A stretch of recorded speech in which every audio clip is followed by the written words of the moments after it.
पृथ्वी के चारों ओर से घिरे हुए वायु के विस्तृत फैलाव को क्या कहते हैं?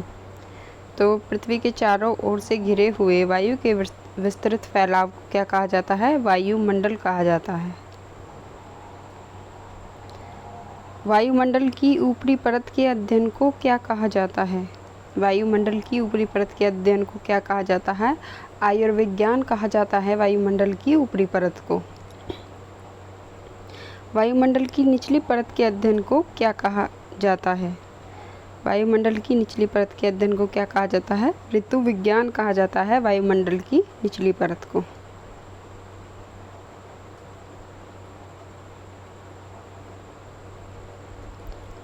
वायुमंडल के निचले स्तर में किस प्रकार की गैसों की प्रधानता रहती है? वायुमंडल के निचले स्तर में किस प्रकार की गैसों की प्रधानता रहती है? तो भारी गैसों की प्रधानता रहती है वायुमंडल के निचले स्तर में। भारी गैसों की प्रधानता। नेक्स्ट क्वेश्चन है, वायुमंडल के ऊपरी स्तर में किस प्रकार की गैसों की प्रधानता रहती है? तो वायुमंडल के ऊपरी स्तर में हल्की गैसों की प्रधानता रहती है और वायुमंडल के निचले स्तर में भारी गैसों की प्रधानता रहती है। वायुमंडल का सर्वाधिक स्थायी तत्व कौन सा है? तो वायुमंडल का सर्वाधिक स्थायी तत्व कौन सा है? जलवाष्प वायुमंडल का स्थायी तत्व है।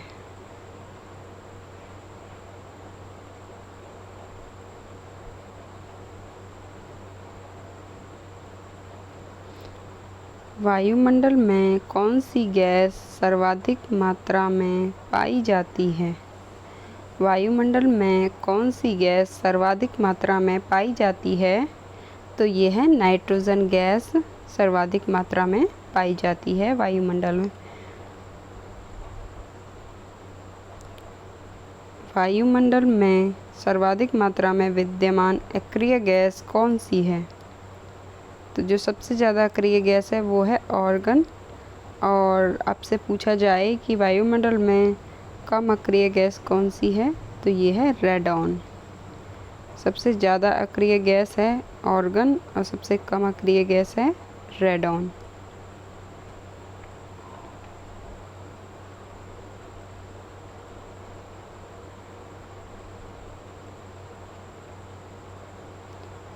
कौन सी गैस ग्रीन हाउस प्रभाव के लिए उत्तरदायी है? तो ग्रीन हाउस प्रभाव के लिए कौन सी गैस उत्तरदायी होती है? Carbon dioxide gas green house प्रभाव के लिए उत्तरदायी होती है। सूर्य की तीव्र किरणों द्वारा झुलसने से वायुमंडल की कौन सी परत हमारी रक्षा करती है? तो सूर्य की तीव्र किरणों द्वारा झुलसने से वायुमंडल की जो ओजोन परत है वो हमारी रक्षा करती है। पृथ्वी के धरातल से ऊपर की ओर वायुमंडल के विभिन्न स्तर कौन कौन से हैं? तो पृथ्वी के धरातल से ऊपर की ओर जो वायुमंडल के विभिन्न स्तर हैं कौन कौन से हैं? क्षोभ मंडल, समताप मंडल, मध्य मंडल और आयन मंडल। ये 4 स्तर हैं, क्षोभ मंडल, समताप मंडल, मध्य मंडल और आयन मंडल। इम्पोर्टेंट क्वेश्चन है आपके एग्ज़ाम के लिए।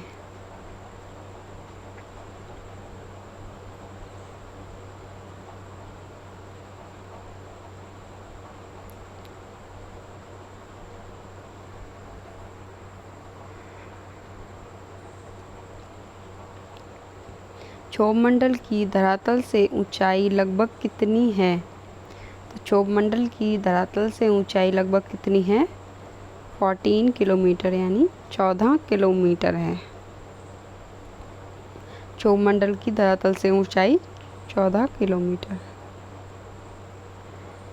किस मंडल में को संवहन मंडल भी कहा जाता है? तो किस मंडल को संवहन मंडल कहा जाता है?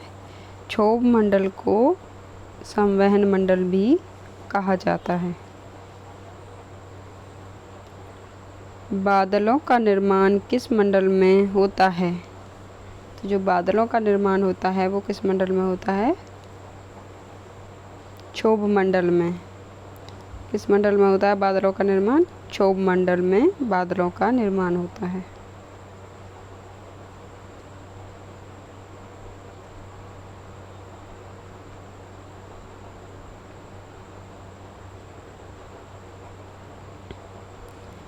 पृथ्वी के वायुमंडल का सर्वाधिक घनत्व कहाँ पर होता है?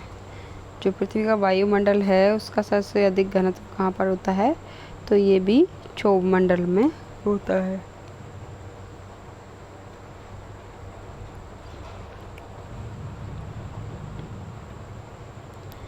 वायुमंडल में दैनिक मौसम परिवर्तन किस कारण होते हैं? जो वायुमंडल में दैनिक मौसम परिवर्तन हैं वो किस कारण होते हैं? क्षोभ मंडल के ही कारण होते हैं। मेघ गर्जन वायुमंडल की किस परत में होता है? तो मेघ गर्जन है जो वो वायुमंडल की किस परत में होता है? क्षोभ मंडल में। मेघ गर्जन वायुमंडल की किस परत में होता है? क्षोभ मंडल में।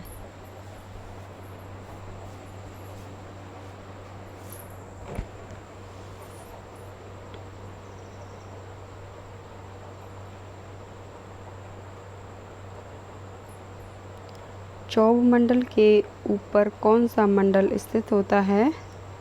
तो क्षोभ मंडल के ऊपर कौन सा मंडल स्थित होता है? ये होता है समताप मंडल। क्षोभ मंडल के ऊपर समताप मंडल स्थित होता है। वायुमंडल की किस सतह में तापमान में बहुत अधिक उतार चढ़ाव नहीं होता? तो वायुमंडल की किस सतह में तापमान में बहुत अधिक उतार चढ़ाव नहीं होता? तो ये है समताप मंडल में बहुत अधिक उतार चढ़ाव नहीं होता। अगर आपसे पूछ लिया जाए वायुमंडल की किस सतह में तापमान में बहुत अधिक उतार चढ़ाव होता है तो ये होता है क्षोभ मंडल में।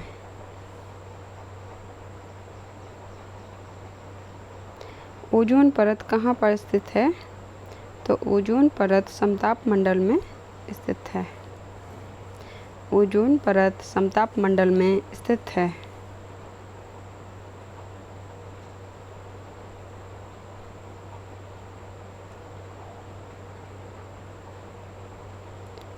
सुपरसोनिक विमानों की उड़ान के लिए सर्वाधिक सुविधाजनक वायुमंडलीय परत कौन सी है? सुपरसोनिक विमानों की उड़ान के लिए सर्वाधिक सुविधाजनक वायुमंडलीय परत कौन सी है? तो ये है समताप मंडल। कौन सी? समताप मंडल सुपरसोनिक विमानों की उड़ान के लिए सर्वाधिक सुविधाजनक वायुमंडलीय परत है। समताप मंडल में का विस्तार कितने किलोमीटर की ऊंचाई तक पाया जाता है? तो समताप मंडल का विस्तार है जो वो कितने किलोमीटर की ऊंचाई तक पाया जाता है? 50 किलोमीटर की ऊंचाई तक। और पीछे पढ़ा था हमने जो क्षोभ मंडल की परत का विस्तार है वो 14 किलोमीटर तक पाया जाता है। और समताप मंडल का विस्तार है जो ये 50 किलोमीटर की ऊंचाई तक पाया जाता है।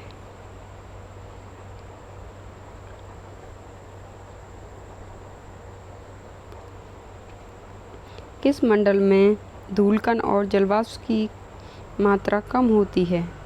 तो ये किस मंडल में होती है? धूलकण और जलवाष्प की मात्रा कम समताप मंडल में। और यदि आपसे पूछ लिया जाए किस मंडल में धूलकण और जलवाष्प की मात्रा अधिक होती है तो ये होती है क्षोभ मंडल में। और कम किस में होती है? समताप मंडल में।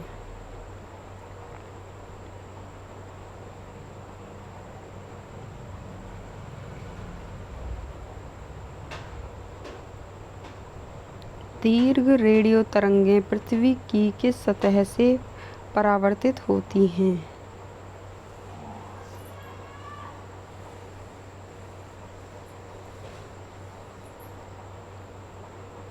दीर्घ रेडियो तरंगें पृथ्वी की किस सतह से परावर्तित होती हैं? तो ये है आयन मंडल से परावर्तित होती हैं दीर्घ रेडियो तरंगें। आयन मंडल से परावर्तित होती हैं। संचार उपग्रह किस मंडल में स्थित है? संचार उपग्रह किस मंडल में स्थित होते हैं?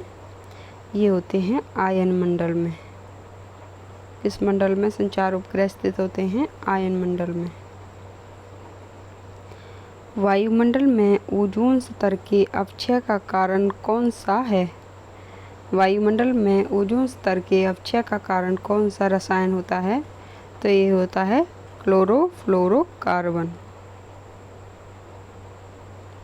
क्लोरोफ्लोरोकार्बन ओजोन स्तर के अपक्षय का कारण है।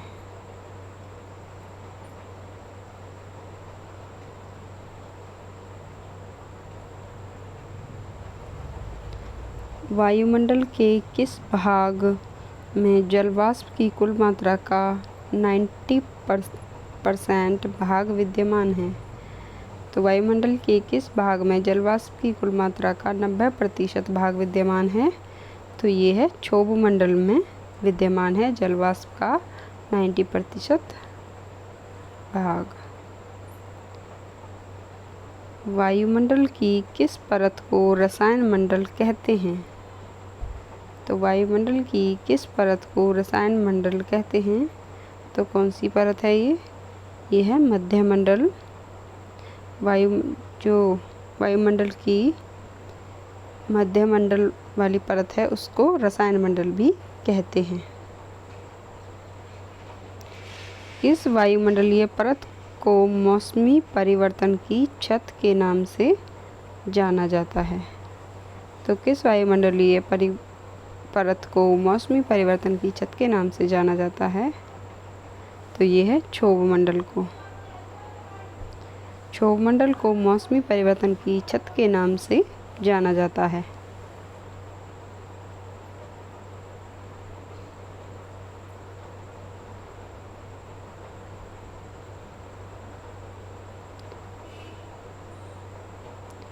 हवाई जहाज प्राय किस मंडल में उड़ते हैं? तो हवाई जहाज हैं जो वो किस मंडल में उड़ते हैं? समताप मंडल में उड़ते हैं हवाई जहाज। पृथ्वी की सतह से सबसे दूर वायुमंडलीय परत किस नाम से जानी जाती है? पृथ्वी की सतह से सबसे दूर वायुमंडलीय परत किस नाम से जानी जाती है? तो ये जानी जाती है बहिर्मंडल के नाम से जानी जाती है। बहिर्मंडल ऐसे आएगा ये।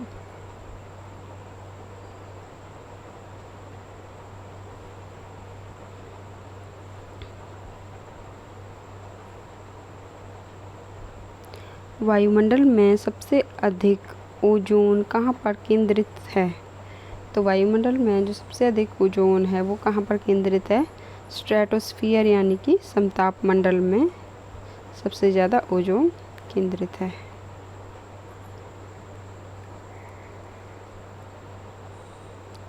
वायुदाब में अचानक आने वाली कमी किसकी सूचक होती है? वायुदाब में अचानक आने वाली कमी किसकी सूचक होती है? तूफानी मौसम की सूचक होती है वायुदाब में अचानक आने वाली कमी।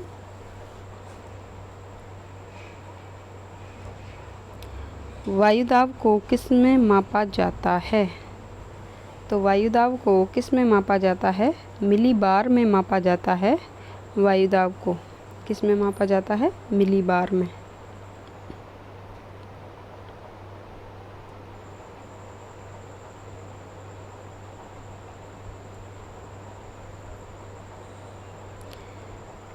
वायुदाब के घटने बढ़ने की प्रक्रिया को क्या कहते हैं? तो वायुदाब के घटने बढ़ने की प्रक्रिया को क्या कहा जाता है? वायुदाब उच्चावचन कहा जाता है वायुदाब के घटने बढ़ने की प्रक्रिया को।